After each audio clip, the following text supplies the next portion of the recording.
Hello guys, welcome back again to our channel. At for today's video, ayan, meron tayong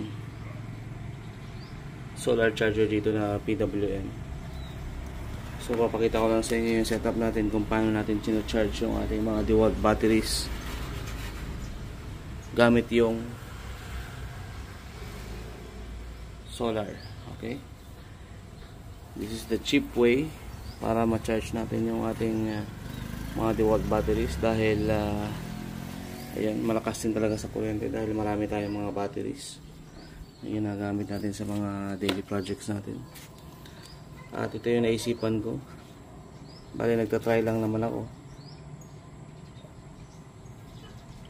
para makabawas-bawas sa gastos sa kuryente dahil yung electric bill natin is sobrang taas. Lagi-lagi tayo nag-charge ng mga batteries na to. So pakita ko lang sa inyo yung setup natin. So ito nabili ko lang to sa Lazada, itong dalawang solar panel na to. May kasama na yan siyang mga PWM solar charger. So cheap lang yan, medyo mura lang talaga siya pagkabili ko. Yun nga, dineclare nila sa Lazada is ito ay 150 watts. Pero kung makikita ninyo, hindi talaga siya 150 watts guys. So na-scam ako, dalawa pa yung binili ko. Pero yung purpose niya is nagamit naman natin. Ito ay almost 1 feet yung haba niya ng solar panel na yan. Bali 12 volts yan. At yung wattage hindi ko alam kung ilan yung talagang true rating niya. Pero 12 volts ginawa kong parallel. Ayan. Sabay naka-right na dito sa ating solar charger. So kita nyo, naka-parallel.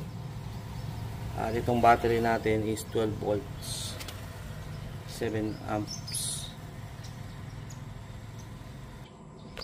Ayan, bale battery ito ng aking motorsiklo. Ginagamit ko yan sa aking KLX 150L gel type. So pinarallel ko rin yan, dalawa sila.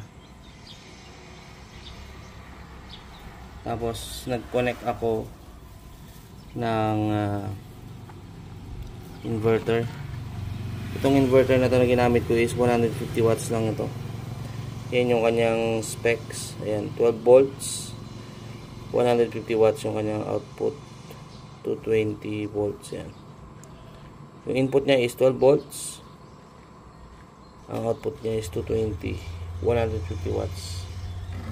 So yan, kinunik ko yung aking charger na DeWalt. Pumunta dito. Ayan, yung DeWalt na charger ko is yung DCB094.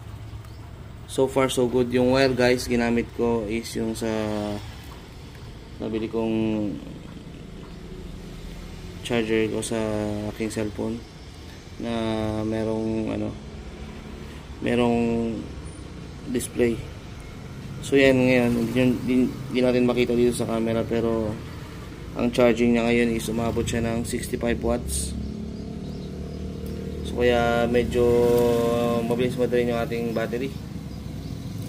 Bali mamaya magka-cut off din yan pag 10.7 volts na. Yan yung cut off nya. So far ito pa lang yung na-charge natin, yung 5 amps pa lang, 5 ampere hour na battery natin. At from